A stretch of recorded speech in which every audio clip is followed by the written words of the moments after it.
de La Roja.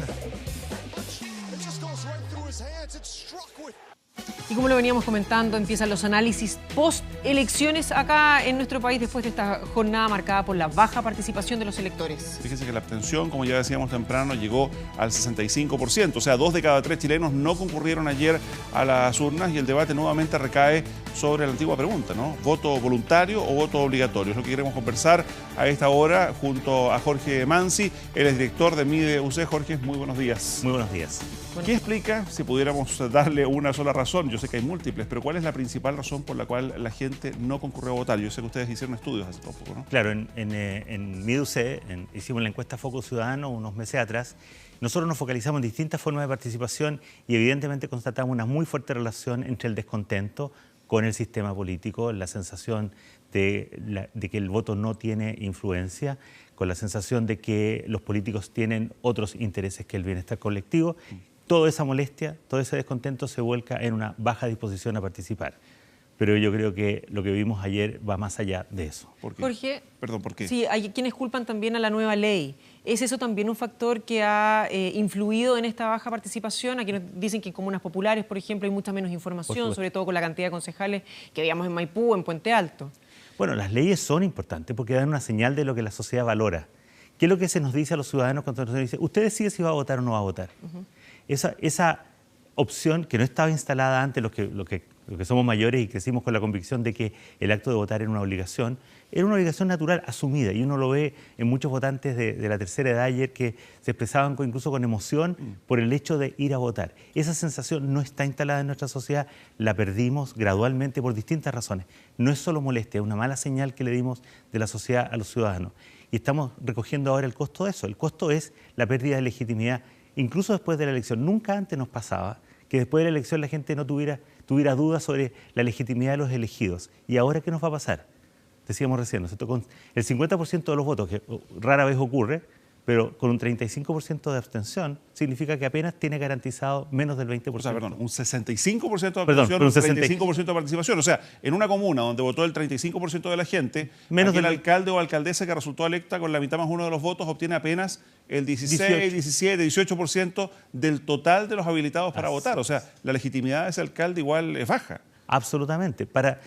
Cualquier contabilidad que hagamos hoy sobre el significado, primero, del respaldo que tienen las autoridades, pero además sobre el significado de la ausencia de los votantes. No sabemos realmente lo que estaba ocurriendo con ese 65%. Por supuesto que una parte importante tiene que ver con descontento, pero cómo se distribuye ese descontento, a quién habría favorecido o perjudicado, hoy día es simplemente... O sea, perdón, en la misma dirección es imposible pronosticar o proyectar lo que ocurrió ayer hacia una elección parlamentaria o una elección presidencial. Bueno, la mejor demostración de que ni las encuestas se atrevieron. Ustedes creo que hacían notar recién.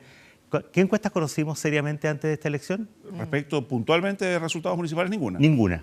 ¿Por qué? Porque la mínima seriedad de los encuestadores les dice, hay tanta incertidumbre, desconocemos tan profundamente quiénes van a ir a votar y dónde y cómo, tenemos todo tipo de incertidumbres para interpretar lo que está pasando en nuestra sociedad. O sea, incluso los ganadores de ayer, que no hay duda políticamente quiénes son, van a tener dudas de saber cómo proyectar lo que ha pasado ayer hacia la próxima elección presidencial. Y cómo ejecutar también lo que viene en sus periodos. Jorge, pero hay analistas que dicen, bueno, saben que esto también puede ser un reflejo de una sociedad en la cual no hay mayores preocupaciones. Es una situación que se da, por ejemplo, en Uruguay, en Costa Rica, democracias que se pueden de alguna forma comparar con la nuestra porque han tenido cierta estabilidad, donde también hay voto voluntario y donde también hay un 30-35% de concurrencia a los centros de votación a la hora de las elecciones. ¿Es eso también un reflejo de lo que pasa en Chile? Por supuesto que sí. Sabemos que eso es como una especie de regla internacional.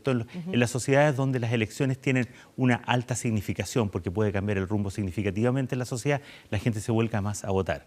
O en sociedades que están realmente en procesos de crisis, como ustedes nos mostraban recién en Venezuela, altísima participación, ciertamente. Pero ¿qué le pasa a la sociedad que entra en proceso de normalización? Que baja el porcentaje de gente que asiste. Lo que pasa es que para nuestra cultura política, estos niveles son demasiado preocupantes. Y creo que no podemos darnos el lujo de no atender a lo que está pasando.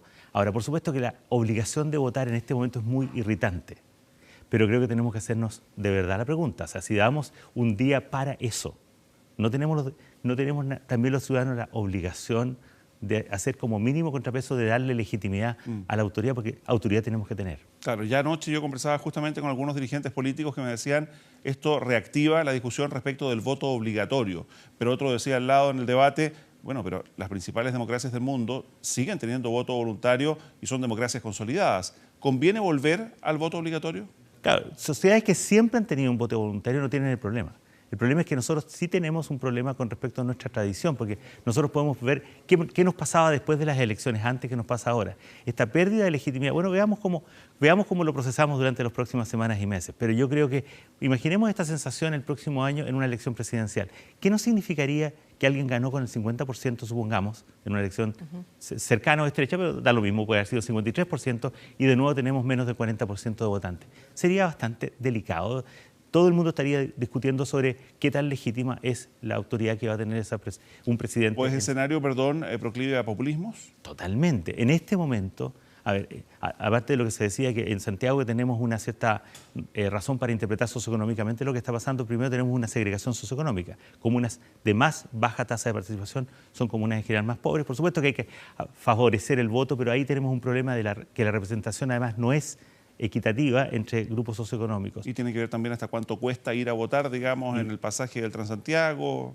Por supuesto. Y el clientelismo se favorece muchísimo en estas condiciones. Un par de buses pueden ser suficientes para garantizar la elección de un concejal, lo cual es gravísimo para una democracia. O sea, se debilita nuestra democracia. Por tanto, yo creo que tenemos que atender con seriedad lo que está pasando. Pero en ese sentido, Jorge, son los candidatos los que de frentón tienen que poder salir más a las calles cuando vemos que hay mucha menos propaganda y publicidad en las calles para ellos mismos, cuando además conversando ayer con la gente, justamente aquellos que no estaban yendo a votar, la gran mayoría con cierto tapujo, sí, por supuesto, reconocía que no había ido, que no tenía interés, pero es que prefieren en otros casos hacer cualquier otra actividad, tomar un día de elecciones como un día común y corriente, en vez de ir a votar. Sí había mucha vergüenza, según lo que yo puedo experimentar en las calles. La gente cuando te dice que no va a votar no lo dice con orgullo. Algunos sí. Me llamó incluso la atención que los más jóvenes me decían, sí, no voy a votar porque no tengo ganas. Nadie me convence. Creo que lo que nos decías tú recién, nadie me convence, no hay candidato que esté con mis aspiraciones y además no les creo. Claro, ahora esto no es exactamente lo mismo que un mercado donde uno va, digamos, uno dice, bueno, si las manzanas que me están mostrando hoy día no me gustan, no compro manzanas. El problema de una sociedad es que tiene que tener manzanas siempre. No podemos vivir sin autoridad. Entonces hemos instalado esta idea de que el ciudadano es una especie de consumidor que decide si vota o no vota y como si quedaría lo mismo. Perdón, pero es que la responsabilidad de la baja participación en el fondo, ¿es del elector o es del político que no entusiasma? Es una mezcla de cosas, pero es también una señal de la sociedad. Primero, no olvidemos, los seres humanos somos seres que nos regimos por normas. ¿Cuál es la norma que nos rige hoy día? La voluntariedad. O sea, la idea básica, ¿qué dice la norma de la voluntariedad? Usted decide si vota o no. Y no hay ningún problema en no hacerlo. Todavía hay gente que se siente incómoda, por ejemplo, la gente mayor, ¿no es cierto?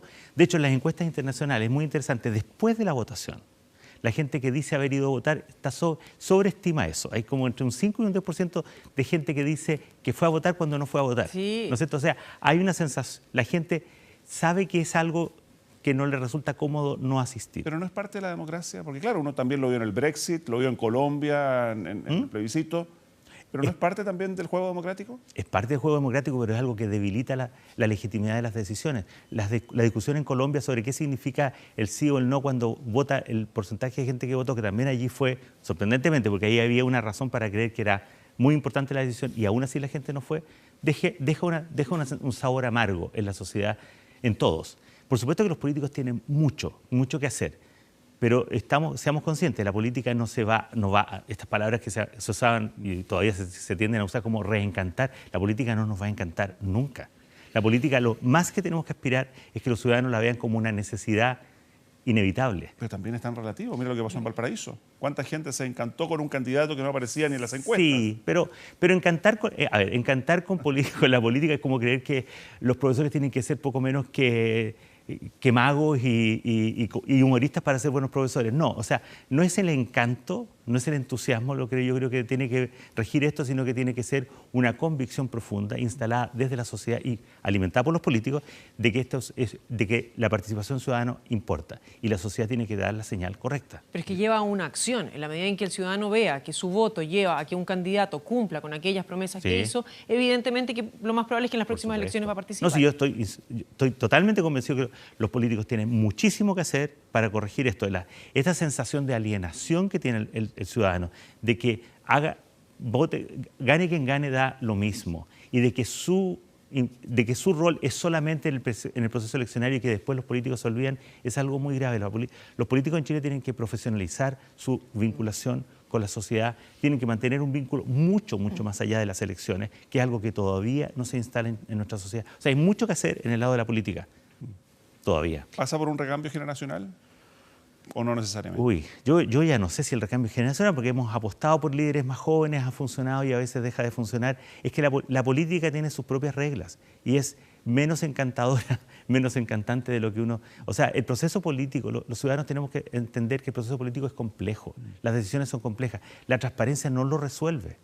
O sea, la transparencia lo único que hace es que nos demos mejor cuenta de lo que está pasando, pero lo que pasa realmente es una negociación en la política y la negociación no es amable de ver. Entonces, ¿cómo leer, por ejemplo, lo de Katy Barriga en Maipú? Bueno, hay una parte de esto que tiene que ver con, bueno, un alcalde que estaba siendo cuestionado, no perdamos de vista eso. Una parte que tiene que ver con personajes que son más visibles, en una elección que pasó muy desapercibida en general para todos. Las personas conocidas, o sea, me pasó en mi comuna, ¿cómo enterarme de quiénes son los candidatos a concejal? Antes me llegaban incluso a la casa, digamos, algunos afiches, nada, o sea, no había información. Entonces, aún uno como ciudadano queriendo informarse no le tiene dificultad. Entonces, los candidatos populares que provienen, por ejemplo, de los medios, tienen una ventaja, porque son conocidos. Pero mira DJ Méndez. Ahora, DJ Méndez le fue pésimo. No, sí, da para todo, pero la visibilidad ayuda. Sabemos que hay un elemento en la política que tiene que ver con ser conocido, porque hay una cosa psicológica que es que, bueno, pasa también en el marketing, ¿no es cierto? Cuando algo es más conocido, también tiende a ser un poco más valorado.